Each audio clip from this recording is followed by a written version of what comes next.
For more expert analysis on the results of the summit, we are now connected to Wyn Rees, Professor of International Security at the University of Nottingham.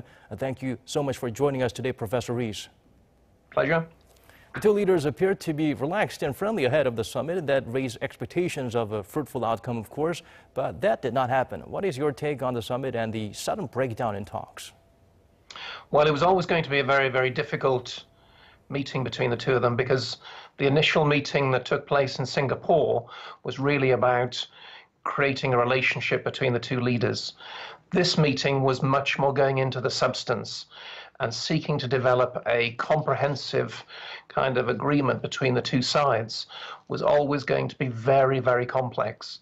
It's embarrassing for both sides in the sense that a lot of negotiation and diplomacy has gone on behind the scenes to try and make those big meetings between the leaders the kind of opportunity to bring an agreement to fruition.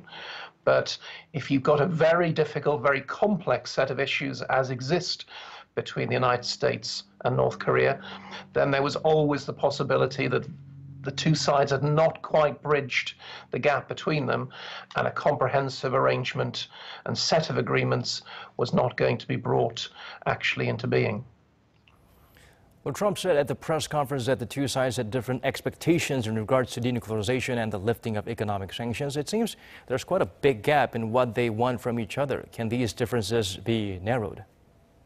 I think it's about the choreography, really, between the two sides when you're trying to bring together the ending of a process of economic sanctions and a simultaneous process of denuclearization, and how those two processes would be brought together and worked out in practice. This is where I think there have been fundamental differences remaining between the two sides. For the United States, they want a roadmap, really, that says from the North they would get a commitment to denuclearization, and it would take place in the following kind of stages.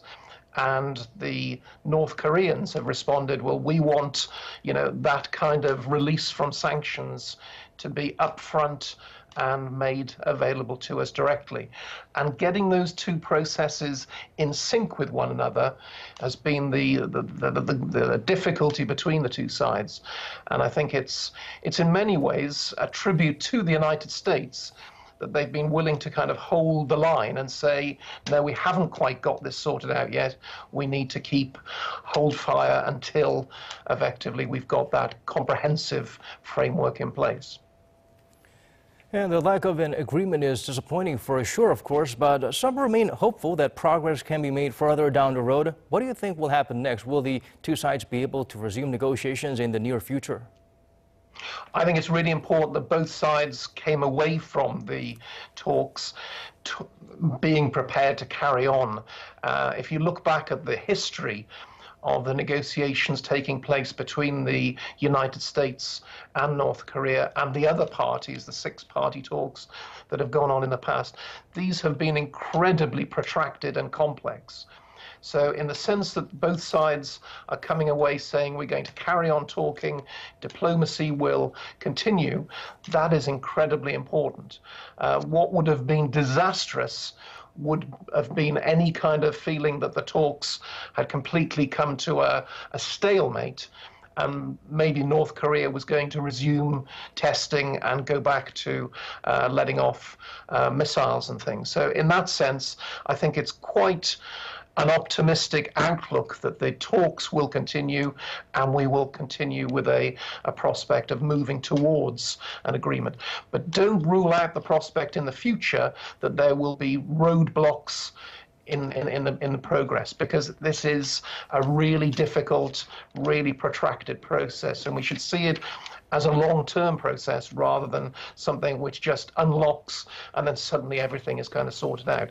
It will not be like that. All right. Thank you so much, Professor Rees, for joining us today. We appreciate it. Pleasure.